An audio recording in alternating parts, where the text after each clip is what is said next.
The following segment is sponsored by the Upstate Center-for-Addiction-Treatment. World Mental Health Day is recognized every October to raise awareness about mental health issues and mobilize support, and it's worth a deeper discussion. Psychiatrist, author, TV host, Dr. Ish Major is with us this morning. Hi, Dr. Ish. Hey, Margaret, how you doing? Good. It's good to see you. You did a lot on social media on World Mental Health Day saying it's okay to not be okay. Let's get into that. Yeah, it just is, right? Sometimes you have to give yourself a break. Sometimes you've got to be kind to yourself, because if you can't accept all of who you are, then you're never going to be okay with all of who you are. And you're always going to feel like you're showing up in a world where people are rejecting some parts of who you are. Right? And we're human. We're all broken and beautiful in our own way, and we're all made of strength and struggle. And so you've got to allow that. So the first step to getting okay is to be able to say out loud, I am not okay.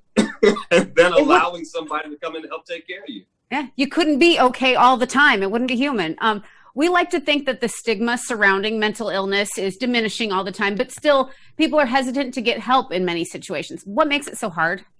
Yeah, it's getting better, but but not at the pace at which we want to see it, right? And it's hard because of the culture we live in. Our culture is one that values strength. And we're taught that mental illness is somehow a weakness. And anything we feel like is a weakness for us is something we feel ashamed of. It's something we feel like we've got to hide away. We've got to lock it in the closet, and we've got to suffer through that thing in silence, whatever that is. And so mental illness is one of those things that grows in the darkness. You can't keep it in the closet. It's going to turn into an Incredible Hulk, and it's going to break out, right? So, and the other thing is it manifests itself in behavior, right? If I've got cancer, my cancer doesn't bother you.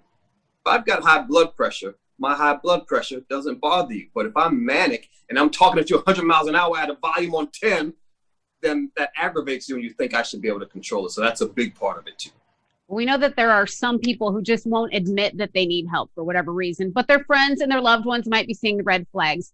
So how do we check on the people we care about? How do we find out if they need help and encourage them to seek it?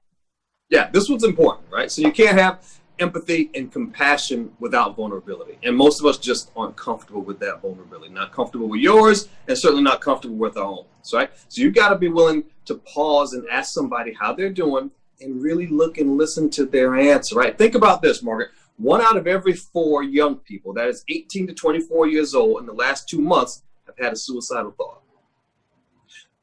The highest risk group in the country for suicide are white men over 60.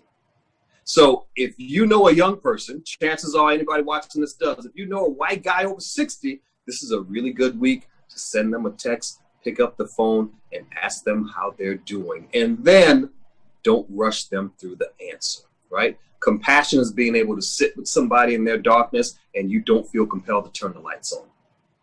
You sit and you listen and be what they need to be. Just like with substance abuse and addiction, you have said that the toughest part is just reaching out and picking up that phone.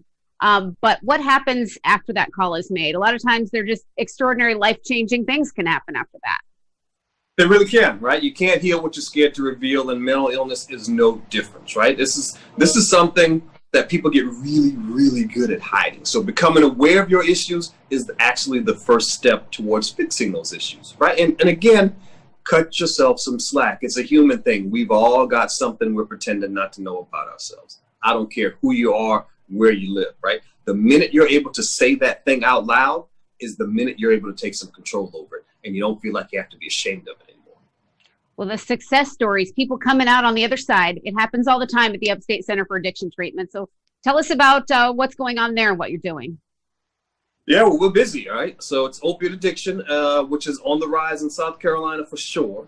So we use MAT, or medicated assisted treatment, and it's Suboxone only. But the other thing we do is I require everybody to have a monthly visit with one of our therapists, right? You're coming in for your physical pain. But a lot of times, half the time, and even more so than with our clients, that's associated with the mental pain, right? There's some kind of mental issue going on as well. And so we make sure we take care of the whole person. You can't do one thing without the other. But you'd be amazed as soon as you pick up the call, as soon as you pick up the phone and make the call, you'd be amazed how quickly things can happen next.